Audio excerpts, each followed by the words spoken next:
نبی پاک صلی اللہ علیہ وسلم نے نا قرب قیامت کی علامتوں میں سے ایک علامت یہ بیان کی تھی کہ جو اگلے ہوں گے وہ پچھلوں پر لعنت کریں گے معاذ اللہ۔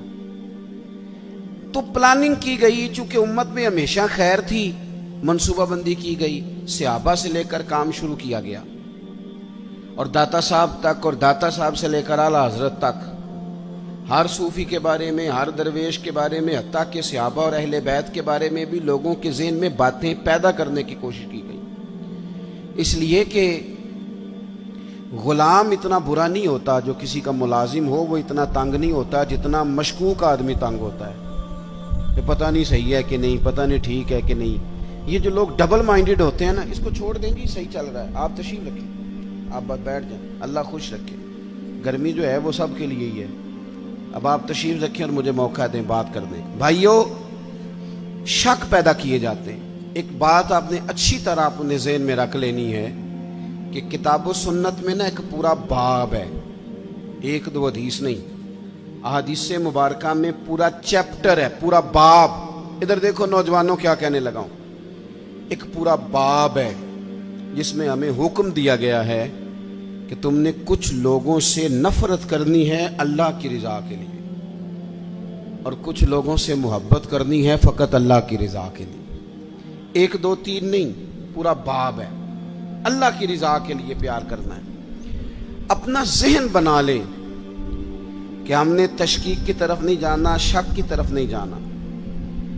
اگر ہم تھوڑا سا یقین کا سفر حاصل کریں نا، یقین کا، آپ کی اپنی بات بھی اپنے اوپر اثر کرتی ہے۔ اگر آپ خود بھی بول کے کہیں نا، چھوڑ یار تو کیا فضول بات کر رہا ہے، یہ میرے نبی پاک کی امت ہے، یہ ہو سکتا ہے کہ اس امت سے خیر ختم ہو جائے، تو غلط بات کر رہا ہے، آپ کی اپنی بات بھی آپ کے اوپر اثر کرے گی۔ آپ خود بھی یہ بولیاں بولیں کہ وہ خدا کے بندو، تم کہیں بیٹھ کے غلط تحقیق کر رہے ہو، وہ جو صحابہ تھے نا، انہیں تو حضور سے ڈائریکٹ فیض لیا تھا۔ وہ جو حضور علیہ الصلوۃ والسلام کے اہل بیت تھے، انہوں نے تو آغوش رحمت میں بیٹھ کر تربیت لی تھی۔ آپ کہیں کہ اولیاء اللہ کتاب و سنت کے امین تھے، وہ کیسے بددیانتی کریں گے؟ وہ تو امین تھے، دیانتداری کے ساتھ گھر بار چھوڑ کے تبلیغ کے لیے نکلے تھے۔ آپ رونے والی کو بات سنانے لگے نا، کسی کو دکھ والی، تو آپ پہلے خود رو پڑتے ہیں، اور آپ کے ذہن میں بیٹھ جائے نا میں ہنسنے والی بات کرنے لگا ہوں، تو بات سنانے سے پہلے بندہ خود ہنس پڑتا ہے۔ اس کا مطلب ہے دوسرے کی تقریری اثر نہیں کرتی، اپنی بات بھی اپنے اوپر اثر کرتی۔ اس لیے خیر کے جملے کے سوا کبھی کوئی زبان سے بات نہ نکالے، ورنہ خود آپ مشکوک ہو جائیں گے۔ اللہ کی رضا کے لیے پیار کریں۔ حدیث پاک سنیں، الترغیب والترہیب میں، دیگر بہت سی کتب میں موجود ہے۔ حضرت ابو ادریس خولانی رضی اللہ تعالیٰ عنہ تابعی ہیں، وہ فرماتے ہیں کہ میں جامع مسجد دمشق میں داخل ہوا، ایک کالے سیاہ بالوں والا اور چمکدار دانتوں والا خوبصورت نوجوان میں نے مسجد میں درس دیتے ہوئے دیکھا۔ لوگ بہت سارے بیٹھے تھے، تو جب کسی مسئلے میں ان کی رائے مختلف ہوتی، اختلاف رائے ہوتا، تو اس جوان کی طرف وہ توجہ کرتے۔ وہ جوان اتنی خوبصورتی سے مسئلے کا حل بیان کرتا کہ لوگ آج ششکار اٹھتے۔ فرماتے مجھے ان سے محبت ہو گئی۔ میں نے نا اگلے دن سوچا کہ آج تو رش زیادہ ہے، کل اس وقت جاؤں گا جب لوگ کم ہو گئے۔ میں اپنی طرف سے سب سے پہلے جامع مسجد دمشق میں پہنچا، لیکن وہ خوبصورت نوجوان مجھ سے پہلے مسجد میں موجود تھے اور نفل ادا کر رہے تھے۔ میں بیٹھ گیا۔ ایک شخص سے میں نے کل ہی پوچھ لیا، یار یہ اتنے حسین و جمیل جوان ہیں کون ویسے؟ کہنے لگے آپ نہیں جانتے، یہ نبی رحمت علیہ السلام کے صحابی ہیں اور حضرت معاذ ابن جبل رضی اللہ تعالیٰ عنہ۔ کہتے میں اگلے دن پہلے گیا، وہ نفل پڑھ رہے تھے، میں مسجد میں داخل ہوتے ہی نا فارغ ہوئے تو میں نے ان سے ایک بات کی۔ میں نے کہا حضرت اللہ کی قسم میں اللہ کی رضا کے لیے آپ سے محبت کرتا ہوں، اور سیاستہ میں حدیث موجود ہے، حضور نے فرمایا جب اپنے کسی بھائی سے اللہ کی رضا کے لیے پیار کرو تو اسے بتا بھی دیا کرو کہ مجھے تم سے محبت ہے، تاکہ وہ بھی تمہارے لیے نرم جذبہ پیدا کر لے۔ یا معاذ ابن جبل مجھے نا اللہ کی رضا کے لیے آپ سے پیار ہے، تو وہ صحابی تھے نا، وہ اس بات کا لطف لینے لگے، کہنے لگے ذرا سوچ کے کہو کیا کہہ رہے ہو، اس کا ذائقہ لینے۔ یہ شہادت گاہ الفت میں قدم رکھنا ہے نا، لوگ آسان سمجھتے ہیں مسلمان ہونا، تو یہ بڑا آسان کام لوگوں نے سمجھ لیا، دعویٰ کر دینا کہ میں فلانے کا غلام ہوں، یہ دعویٰ ہے۔ آپ سے دلیل پوچھی جائے گی کہ غلاموں کے تو رنگ ڈھنگ ہی اور ہوتے ہیں، صاحب میں فلانے کا مرید ہوں، تو یہ آپ کو کہنا کیوں پڑا؟ مرید تو کہتے ہیں اسے ہیں جو پیر کی مراد میں رہے، ہمیشہ اس کی طبیعت میں رہے، سوچ میں رہے، خیال میں رہے کہ ان کی چاہت کیا ہے۔ کہنا کیوں پڑا؟ کچھ تو ہے کہ جو آپ کو بتانا پڑ رہا ہے۔ کیوں نہیں آپ سے وہ خوشبو آئی جو آپ کے شیخ سے آتی ہے؟ یہ کیسے ہو گیا؟ بھائی فرمانے لگے، جب میں نے کہا نا مجھے محبت ہے، تو کہنے لگے سوچ کے کہو۔ وہ فٹافٹ نعرے قبول نہیں کرتے تھے، وہ سیانے لوگ تھے تو کہتے تھے پرکھ لے، ذرا سوچ لے، یہ کوئی آسان کام نہیں، پہلے ذرا تھوڑا سا نا غور کر لے، غور کر لے اچھی طرح۔ جب تیرا حکم ہوا ترک محبت کر دی، دل مگر اس قدر دھڑکا کہ قیامت کر دی۔ کہتے ہیں کہ میں نے نا پھر کہا حضور اللہ کی قسم مجھے آپ سے محبت ہے۔ تیسری بار کہنے لگے پھر سوچ لو۔ میں نے عرض کی حضرت معاذ ابن جبل سے، حضور سچ کہتا ہوں اللہ کی رضا کے لیے اللہ کی قسم آپ سے محبت ہے۔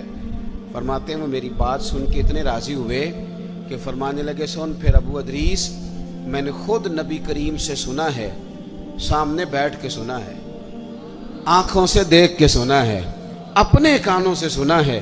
میرے حبیب نے فرمایا تھا جو دو بھائی اللہ کی رضا کے لیے آپس میں محبت کریں اللہ ان دونوں سے محبت فرماتا ہے۔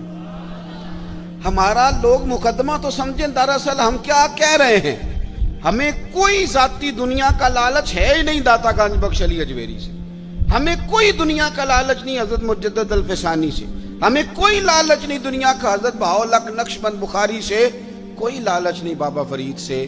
ہمیں تو اتنا لالچ ہے کہ جب ہم ان کے قریب جاتے ہیں تو ہم رب کی رضا کے لیے ان سے محبت کرتے ہیں، اللہ کا بندہ جان کے۔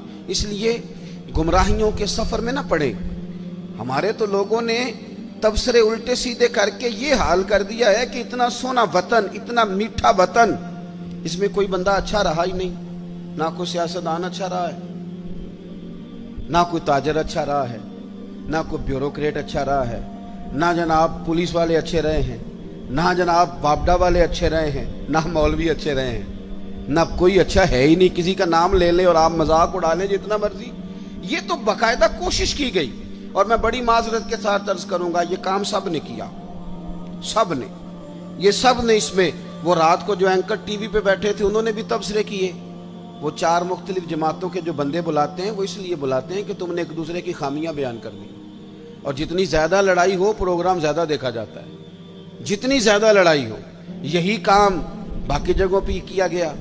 پیر صاحب کے پاس، صوفی صاحب کے پاس لوگ تعویذ لینے گئے تھے، انہوں نے نئی مصیبت ڈال دی، انہوں نے کہا تینوں کسی نے کچھ کیتا ہے۔ وہ معاملہ ویسے ہی گڑبڑ ہو گیا، ساری رات سوچتا رہا کہ پتہ نہیں کسی نے کیا کر دی۔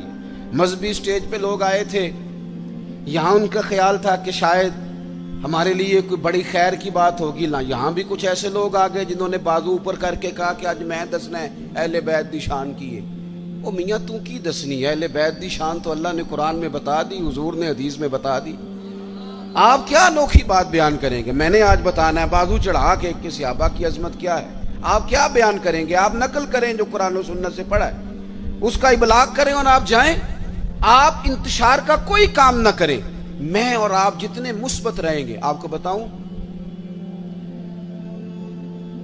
اگر ہمارے ذہن مثبت ہوتے نا تو دنیا میں بڑے بڑی اچھی خیر ہمیں نظر آتی، بڑے بڑے سونے لوگ ملتے، بڑے بڑے نفیس لوگ ملتے، بڑے بڑے درویش ملتے۔ مجھے تو بڑے ملے ہیں زندگی میں، بڑے بڑے خیر والے لوگ، لیکن چونکہ یہاں مائنڈ سیٹ ہو گیا ہے کہ دنیا ساری خراب ہو گئی ہے، اس لیے کوئی بندہ اچھا نہیں۔ اللہ کے نیک بندوں سے سب سے پہلے تو اللہ کی رضا کے لیے پیار کریں۔ آپ ان سے کہ میاں تو جو کہہ رہا ہے نا تو اپنے پاس رکھ، میں نے تو حدیث میں پورا باب پڑھا ہے کہ اللہ کے بندوں سے پیار کرنا ہے رب کی رضا کے لیے۔ اس کو ذہن میں اچھی طرح سنبھالیں، اور آپ کو تاریخ میں ایسے حسین لوگ ملیں گے جو سفر کرتے تھے رب کے بندے سے ملنے کے لیے۔ اب تو لوگ سفر نہیں کرتے، اب تو زیادہ تر یہی کہتے ہیں ساڑھے گھر آ کے زیارت کرا دو۔ ہاں وہ جناب السلام علیکم پیر صاحب جی، وعلیکم السلام، بڑی چاہت ہے جی آپ سے، بڑا پیار ہے۔ اچھا جی تو کہتے ٹائم دے دیو، تو بھئی یہ کس قسم کی چاہت ہے؟ آپ کو چاہت ہے تو آپ چل کے آئیں، آ کر کے ملاقات کریں. اور یہ چاہت مکمل بھی تب ہوتی ہے جب بات مان لی جائے. اگر پیر صاحب کہیں ٹائم کوئی نہیں تو چاہت ختم، چھٹی. وہ چاہت بھی اتنی ہے صرف کہ جب تک بات مان لی جائے، یعنی فرما برداری میں بندہ رہ گیا تو چاہت پوری، اور اگر کہیں فرما برداری سے نکل گیا تو چاہت خراب. حضرت حرم بن حیان، یہ داتا صاحب نے لکھا ہے، چلیں اتفاق سے داتا صاحب کی بات بھی آ گئی.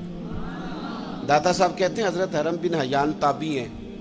فرماتے ہیں جب مجھے پتہ چلا نا کہ نبی کریم علیہ السلام نے حضرت اویس کرنی کی تعریف فرمائی ہے اور کہا ہے کہ وہ میری امت کے لیے دعا کرے، تو کہتے ہیں میں حضرت اویس کرنی کو ڈھونڈنے نکلا. مسجد ڈھونڈنے نہیں، کتاب ڈھونڈنے نہیں، رب کا بندہ ڈھونڈنے. میں تیری تلاش میں پھرا جنگل پہاڑ اور دشت میں. کہتے ہیں میں مکے مدینے جہاں جہاں مجھے خبر ملتی میں گیا. جہاں جاتا لوگ کہتے یار وہ تو بڑا دیوانہ آدمی ہے. یہ داتا صاحب نے لفظ لکھے ہیں. داتا صاحب کہتے ہیں حضرت اویس کرنی کا حال یہ تھا کہ جب لوگ ہنستے تھے تو وہ روتے تھے، اور جب لوگ روتے تھے تو وہ ہنستے تھے. اسی کسے دے کچھ نہیں جے لگتے تے نہ کوئی ساڈا دردی. کوئی ضروری ہے کہ جس طرح دنیا چلائے ویسے چلنا ہے؟ آپ کا کوئی نظریہ ہو، آپ اپنے نظریے میں مست ہو کے زندگی گزاریں. فرماتے ہیں میں ڈھونڈتے ڈھونڈتے پہنچ گیا عراق. نہر فرات کے کنارے وضو کر رہے تھے اور میں نے وضو کرتے انہیں پا لیا. وہ فارغ ہوئے تو میں نے کہا السلام علیکم. پہلی ملاقات تھی. داتا صاحب کہتے ہیں حضرت اویس کرنی نے پلٹ کے دیکھا تو کہنے لگے وعلیکم السلام یا حرم بن حیان. کہتے ہیں میں نے کہا حضور آپ مجھے کیسے جانتے ہیں؟ تو کہنے لگے میں تجھے تو نہیں جانتا پر میری روح تیری روح کی جاننے والی ہے. یہ واقفیت ہے، دل کا ایک دوسرے کے ساتھ ربط ہے.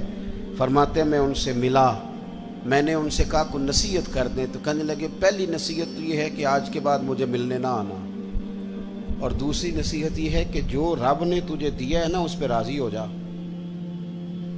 ادھر ادھر جائے گا تو تو ناشکرا ہو جائے. جو اللہ نے دیا اس پہ راضی ہو جا، اللہ تجھے عزت والی زندگی عطا کر دے. اللہ کے بندوں سے فقط اللہ کی رضا کے لیے، رب کی رضا کے لیے پیار کریں. دوسری بات، ہمارے یہ جو صوفیات تھے نا، اولیات تھے، یہ نظریاتی لوگ تھے، فکری لوگ تھے. جو فکری آدمی ہوتا ہے نا، نظریاتی بندہ، وہ زمانے کے مطابق نہیں چلتا، نظریے کے مطابق چلتا ہے.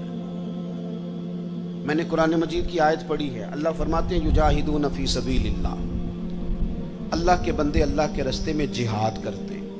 یہ نوجوان ذرا میری بات پہ توجہ کریں. یہ کہتے ہیں کہ شاید بندہ وہ ٹھیک ہوتا ہے جس کی مخالفت کوئی نہ کرے. رب فرماتے ہیں یجاہدون فی سبیل اللہ، وہ اللہ کے رستے میں جہاد کرتے ہیں. تو پھر کچھ لوگ ان کی ملامت کرتے ہیں، کچھ لوگوں کو اچھا نہیں لگتا دین کی تبلیغ کرنا، وہ انہیں برا بھی کہتے ہیں. رب فرماتے ہیں وَلَا يَخَافُونَ لَوْمَةَ لَائِمٍ، وہ کسی برا کہنے والے کی بات کی پرواہ نہیں کرتے. لوگ ملامت کرتے ہیں پر وہ پرواہ. تو یہ کون ہے؟ رب فرماتے ہیں ذَلِكَ فَضْلُ اللَّهِ، یہ وہ ہیں جن پر اللہ کا فضل ہے. اور یؤتیہ من یشاء، یہ وہ فضل ہے جسے رب چاہتا ہے عطا کرتا ہے. ہمارے بزرگوں نے کام کیا. لوگوں کو چونکہ اصل میں نا نظریاتی ہونا کام بڑا مشکل ہے. نظریاتی کسے کہتے ہیں؟ میں آپ کی اور اپنی سمجھ کے مطابق ایک بات عرض کرتا ہوں. بندہ پیر صاحب کے پاس گیا، اس نے کہا حضرت صاحب میں نے سارے ڈاکٹروں سے ملاقات کر لی ہے، رپورٹیں ٹھیک ہیں، حکیم سارے میں نے چیک کر لیے ہیں، معاملات ٹھیک ہیں، دم دروز تویز دربار آستانہ ہر جگہ ہو آیا ہوں پر میرے گھر اولاد نہیں ہوتی. اب آپ کو کامل پیر سمجھ کے آیا ہوں، آپ کوئی تویز کریں کہ کام ہو جائے. یہ اچھی بات ہے، اللہ کے بندے کو دعا کرنی چاہیے. پر نظریہ کیا ہے؟ نظریہ یہ ہے کہ رب کا بندہ اسے قائل کرے کہ اگر اللہ کا تیرے بارے میں فیصلہ یہ ہے نا کہ تیرے گھر میں اولاد نہیں ہونی چاہیے تو پھر تو رب کے فیصلے پہ راضی رہے. یہ نظریہ ہے. یہ لوگ نظریاتی تھے، یہ لوگوں کو قائل کرتے تھے کہ نظریاتی مسلمان بنو، فکری. اگر اللہ چاہتا ہے میں بیمار رہوں تو ٹھیک ہے، پھر جس حال میں رب راضی اس حال میں رب کا بندہ راضی. اگر اللہ چاہتا ہے میرا عروج نہ ہو میرا عروج، مجھے تھوڑے لوگ جانے، تو جس حال میں رب رکھے مجھے اس حال میں رہنا چاہیے. میں آپ کو اپنے سمیت ڈھیروں لوگوں کی ایسی بات بتا سکتا ہوں جن میں ذاتی کوئی کمال نہیں. وہ اپنی خوبیاں تلاش کرتے ہیں تو سوائے صفر کے کچھ ہاتھ نہیں آتا, لیکن پتہ نہیں رب کیا کام لینا چاہتا ہے. وہ خود ہی نظام بناتا ہے, لے لیتا ہے. تو زندگی میں نظریات, ہمارے بزرگ نظریاتی تھے, عقیدے پکے تھے ان کے, کچی پکی باتیں نہیں. ایک بات داتا صاحب کی سنیں پہلے. داتا علی اجویری کہتے ہیں کہ ایک نا ملنگ بازار میں سودا لینے آیا, اور ان دنوں آیا جب قحط پڑا ہوا تھا. مہنگائی بڑے عروج پہ ہو جائے تو سارے لوگ نہیں پریشان ہو جاتے. قحط پڑ گیا. چلیں مہنگائی والی مثال شاید زیادہ ٹھیک نہ ہو, چونکہ امیر لوگوں کو مہنگائی پریشان نہیں کرتی, یہ نہیں دیتے, کوئی اور مثال دیتے ہیں. جس طرح لاک ڈاؤن میں نہیں لوگ پریشان ہوتے. اب میرا خیال ہے سمجھ آ گیا مسئلہ آپ کو آسانی سے. یہ مثال دے رہا ہوں میں, تلک الامثال نضربها للناس. داتا صاحب کہتے ہیں قحط تھا, بارش نہیں ہو رہی تھی, جانور بھوکوں مر رہے تھے, ہر بندہ پریشان تھا. یہ دیکھیں ہمارے بزرگ تربیت کس طرح کرتے ہیں. فرماتے ہیں ایک درویش ملنگ غلام سودے والا تھیلا لے کے نا تو بازار میں ہنستا کھیلتا اٹکیلیاں کرتا پہنچا. بڑا ہنس ہنس کے سامان خریدا, کندھے پہ رکھا, اور اسی مستی میں لوٹنے لگا. تو سارے پریشان ہو تو ایک بندہ ہنسے تو بعض اوقات لوگ چڑھ بھی جاتے ہیں. کہتے کچھ لوگوں کو غصہ آیا, کہنے لگے ساری دنیا جو پریشان ہے, تجھے کس بات کی خوشیاں چڑھی ہوئی ہیں. وہ کہنے لگا تم ہوگے پریشان, میں جس سیٹ صاحب کا نوکر ہوں نا, جس آقا کا میں غلام ہوں, اس نے ٹائم پہ ہی گندم جمع کر لی تھی. اس کے بڑولے خزانے بھرے ہوئے ہیں, لہذا ہم بڑے خوش ہیں. داتا صاحب عقیدہ مضبوط کرتے ہیں, نظریہ دیتے ہیں. داتا صاحب فرماتے ہیں لوگوں, جتنا اس غلام کو اپنے سیٹ کے, اپنے آقا کے خزانوں پہ یقین تھا نا, اگر اتنا ہی تجھے اور مجھے رب کے خزانوں پہ یقین ہو جائے نا, تو پھر ہر روز سویرے اٹھ کے ہم غربت کا رونا نہ روئیں. پھر ہر روز صبح اٹھ کے ہم یہ نہ کہیں کہ اوہو اس ملک کا کچھ نہیں بن سکتا, یہاں تو سب لوگ دھوکے باز. پھر ہر وقت مایوسی کی گفتگو نہ کریں. نظریاتی اگر ہو جائیں, اعلیٰ حضرت فاضل بریلوی نے کیا کیا, نظریہ ہی تو مضبوط کیا ہے. لوگ کچی پکی باتیں کرنے لگ گئے تھے. کوئی کہتا تھا کہ اتنا علم حضور کو ہے تو اتنا نہیں ہے. کوئی کہتا تھا جناب اختیارات اتنے اللہ نے دیے ہیں تو اتنے نہیں دیے. اعلیٰ حضرت بریلوی کے زمانے میں کوئی کہتا تھا کہ پتہ نہیں حضور قبل نور میں حیات ہیں, معاذ اللہ کے نہیں ہیں. کوئی شخص یہ کہنے لگ گیا تھا کہ جناب حضور کا خیال نماز میں آ جائے تو نماز نہیں ہوتی. اعلیٰ حضرت فاضل بریلوی فرمانے لگے کچی پکی باتیں کرتے ہو. جس محبوب کی محبت ایمان ہے, اس محبوب کے بارے میں شک پیدا کرتے ہو. آپ فرمانے لگے تم کہتے ہو رب نے اختیار دیا کہ نہیں, اور دیا تو کتنا دیا. فرمانے لگے ہم تو حضور کو رب کا شریک کہتے ہی نہیں, ہم تو حبیب کہتے ہیں. اور محب اور محبوب کا معاملہ اس طرح کا ہوتا ہے کہ میں تو مالک ہی کہوں گا, کیونکہ ہو مالک کے حبیب, یعنی محبوب و محب میں نہیں میرا تیرا. پھر آپ فرمانے لگے یہ کیسی بیوقوفوں والی بات ہے کہ نماز میں حضور کا خیال آ جائے تو نماز. کتنی آپ سادے انداز میں بھی اگر سمجھیں تو عجیب بات نہیں. آپ ذرا دعا پڑھیے جو نماز میں اختتام میں اکثر وہی دعا پڑھی جاتی ہے, وہ پڑھیے ربنا اغفر لی. کیا ترجمہ اس کا آتا ہے؟ آپ کو آتا ہے؟ میں کچھ نہیں کہوں گا, سنا دیں آپ. آتا ہے پر میرے سنی دا ایڈا ہی مسئلہ ہے, کوئی گال آمدی بھی ہوئے تاں بھی نہیں دستا, آندا ہے میں ایڈا پڑھیا ہی نہیں, اس سے آگے نہیں جاتا. ربنا اغفر لی کیا ترجمہ ہے؟ یا اللہ مجھے معاف فرما اور میرے. تو آپ کو تو نماز میں ابا جی کا بھی خیال آ رہا ہے, ٹوٹ گئی رہ گئی. اماں کا بھی خیال آ رہا ہے, ٹوٹ گئی کہ رہ گئی. عجیب نادان بات ہے نا. او خدا کے بندو, نماز میں تو یہودی عیسائی کی بات بھی آتی ہے. غیر المغضوب علیہم ولا الضالین کی تفسیر پڑھو نا, یہاں سے مراد یہودی اور عیسائی لکھے ہیں مفسرین. تو کافر کا خیال بھی آ رہا ہے. اور آپ جب کفار کے متعلق آیات پڑھیں گے تبت یدا ابی لہب و تب, یہ کیا تماشا ہوا, کتنی گھنونی سازش, اتنی غلط بات کہ جی فلانے کا خیال آ جائے تو ٹھیک ہے. اور پھر عجیب بات کرتے کہتے جی حضور کا ذرا تعظیم کے ساتھ آتا ہے تو ابا جی کا بے ادبی کے ساتھ آتا ہے, اماں کا بے ادبی کے ساتھ خیال آتا ہے. اعلیٰ حضرت فاضل بریلوی فرماتے ہیں تمہیں غلط فہمی ہو گئی ہے, تم تو نماز میں درود نہ پڑھو تو نماز نہیں ہوتی۔ او خدا کے بندو، اللہم صلی علی محمد وعلی آل محمد، تم کہتے ہو حضور کا خیال آ جائے تو نماز نہیں ہوتی، ہمارا خیال ہے کہ خیال نہ آئے تو نماز نہیں ہوتی، خیال نہ آئے تو نماز نہیں ہوتی۔ اس لیے انہوں نے پکے عقیدے، کچی پکی بات نہیں حضور قبر نور میں حیات ہیں کہ نہیں۔ میں آپ کو ایک بات بتاؤں، مدینہ شریف میں حاضری دینے کے حوالے سے ایک شخص نے تحقیق کی اور اس کی ریسرچ آئی تو اس نے کہا کہ میں سوچتا تھا لوگ سب سے زیادہ کہاں روتے ہیں، تو لوگ سب سے زیادہ مدینہ شریف جا کے روتے ہیں، بڑا روتے ہیں۔ بڑی امید ہے سرکار قدموں میں بلائیں گے، کرم کی جب نظر ہوگی مدینے ہم بھی جائیں گے، اور اگر جانا مدینے میں ہوا ہم غم کے ماروں کا تو مکینے گنبد خضرا کو حال دل سنائیں۔ وہاں جا کے لوگ روتے ہیں، تڑپتے ہیں۔ اب آپ شک پیدا کر دیں کہ پتہ نہیں حضور حیات ہیں معاذ اللہ کہ نہیں، تو اعلیٰ حضرت نے 2 قسمیں اٹھا کے کہا تو زندہ ہے واللہ، تو زندہ ہے واللہ، بس میری چشم عالم سے چھپ جانے والے تو زندہ ہے معبود، اور اس پر دلائل دیے۔ تو میرے عزیز، انہوں نے ہمارے عقیدے پکے کیے۔ پھر بھی اگر کوئی کچی پکی باتیں کرے، سویرے کچھ کہے، دوپہر کچھ کہے، شام کچھ کہے، تو وہ بندہ کمزور پڑا ہے، ورنہ ہماری فکری قیادت نے ہمیں دلائل سے، کتب سے، حوالہ جات سے مزین کیا۔ تیسری بات، اعلیٰ حضرت بریلوی کہتے ہیں علم کا شوق پیدا کرو۔ اعلیٰ حضرت خود مرید ہیں ایک سلسلے میں، اور مرید اس طرح کے ہیں کہ غلامی والے مرید ہیں۔ آج کل زیادہ تر لوگ مرید نہیں ہوتے،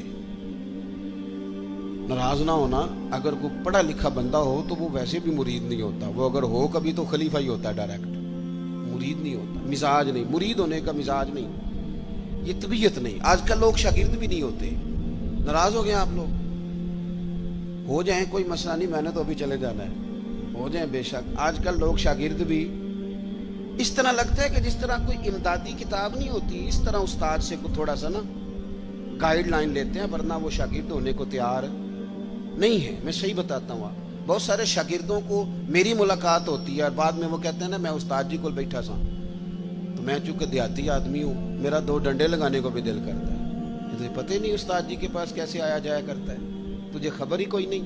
میں تجھے بتاؤں بریلی کے امام کیا بتاتے ہیں۔ حضرت عبداللہ ابن عباس کو نبی پاک صلی اللہ علیہ وسلم نے دعا دی تھی کہ اللہ تجھے فقاہت دے، دین کی سمجھ دے۔ حضور کی دعا سے بھی اللہ دے دیتا۔ حضور تو حضرت ابو ہریرہ کو خالی بظاہر خالی چلو بھر کے ڈال دے تو اللہ تعالیٰ اس سے قوت حافظہ دے دیتا ہے، تو یہاں تو دعا دی تھی، لیکن ان کا ذوق علمی کیا بنا، یہ اعلیٰ حضرت ملفوظات دیکھیے گا۔ وہ خاندان رسول کے چشم و چراغ ہو کے، حضور کے چچا زاد ہو کے، استاد کے دروازے پر جب پڑھنے جاتے تھے نا تو جا کے دروازے پہ دستک نہیں دیتے تھے، کہتے میں اپنے استاد کے دروازے پر کبھی حضرت ابی بن کعب کے پاس جاتا رضی اللہ تعالیٰ عنہ، کبھی حضرت زید بن ثابت کے پاس جاتا، میں جا کے باہر دروازے پہ بیٹھ جاتا، دستک نہیں دیتا تھا، ٹیلی فون نہیں کرتا تھا کہ پیر صاحب میں پہنچ گیا جی، ہار لے کے باہر آ جاؤ، باقاعدہ مرید صاحب آ گئے جلدی کر لے، استاد جی میں کب سے باہر کھڑا ہوں، یہ انداز نہیں۔ فرماتے ہیں کہ میں دروازے پہ بیٹھ جاتا اور کبھی کبھی بیٹھے بیٹھے تھک جاتا، دستک نہیں دینی، وہ خود آئیں گے تو دستک نہیں دینا۔ کہتے ہیں کبھی یوں بھی ہوتا کہ حضرت ابی بن کعب رضی اللہ تعالیٰ عنہ کا مکان کا دروازہ چونکہ صحرا میں کھلتا تھا تو ٹھنڈی ہوائیں مدینہ چومنے آتی تو ریت کے مقدس ذرے اڑ کے میرے بالوں میں بھی پڑ جاتی، لیکن میں دستک نہیں دیتا تھا۔ استاذ مردی سے باہر آتے تھے اور جب وہ آ جاتے تو پھر میں جھولی پھیلا کے کہتا میں آپ سے رسول پاک کی حدیثیں سننے آیا۔ حضرت زید بن ثابت سے حضرت عبداللہ ابن عباس نے حدیث کا سماع کیا تھا، ان سے روایت لی تھی۔ اعلیٰ حضرت فرماتے ایک دن گھوڑے پہ بیٹھ کے حضرت زید بن ثابت آ رہے تھے تو ضرورت کوئی نہیں تھی کیونکہ انہوں نے لگام تھامی ہے، گھوڑا چل رہا ہے، لیکن یہ بتانے کے لیے کہ میں شاگرد ہوں، یہ بتانے۔ میں کبھی اتنا مصروف نہیں تھا زندگی میں جب آج کل اتنا مصروف ہوا ہوں۔ کل میں نے ظہر کے بعد اسلام آباد سے کوئی 1 گھنٹہ اوپر پہاڑیوں پہ تھا میں، اور آج میں ظہر کے بعد آپ کے پاس ہوں، ابھی مجھے گوجرا جانا ہے اور پھر رات کو وہاں سے واپس لوٹنا ہے، اور کل ظہر کے بعد مجھے خانے وال پہنچنا ہے۔